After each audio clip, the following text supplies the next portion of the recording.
Hey there, what's up YouTube? It's Lance.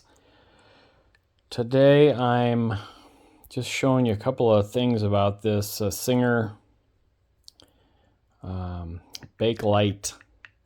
They call it a motor controller, but it's essentially a sewing machine pedal. And I just finished fully rebuilding this, took the entire thing apart.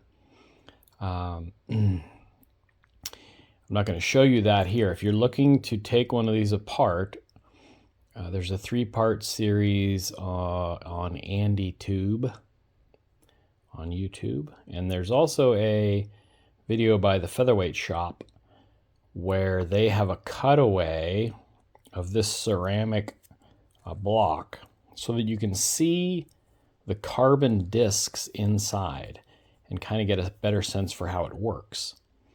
But bottom line is, the current wants to come in either of these two leads, one of them since it's non-polarized, and it wants to make it to the other side. And it can't make it across the front here, as you can see at the moment, because these two copper plates are not connected.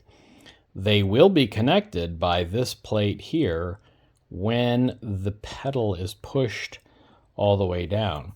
You can see if I you can see that plate come towards me, towards those plates.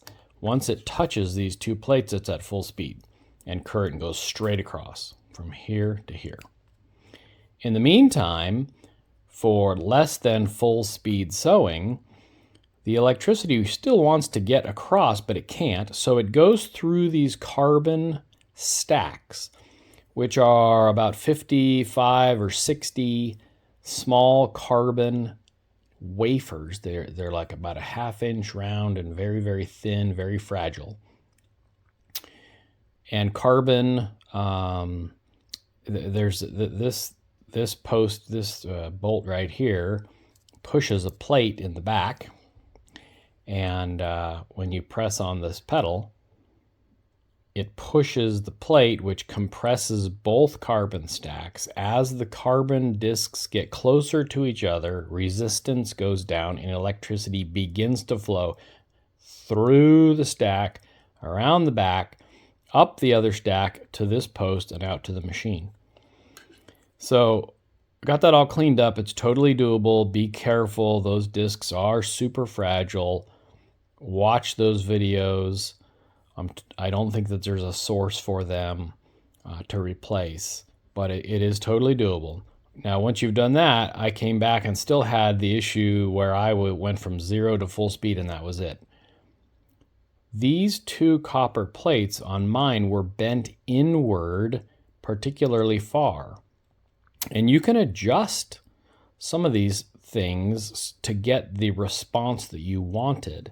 And what I had to do is I had to bend these back away from this plate to give more travel space before I get to full speed.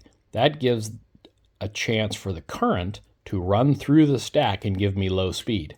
This is currently on, and I'm going to show you. You'll be able to hear the motor, which is right next to me on this 328K, which I am just about fully done refurbishing.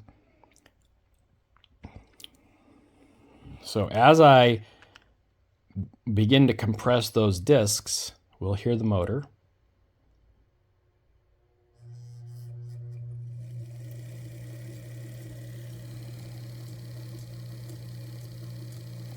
And as I compress them further,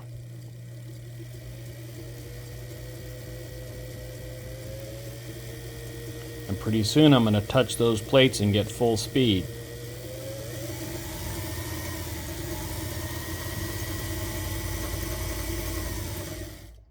All right.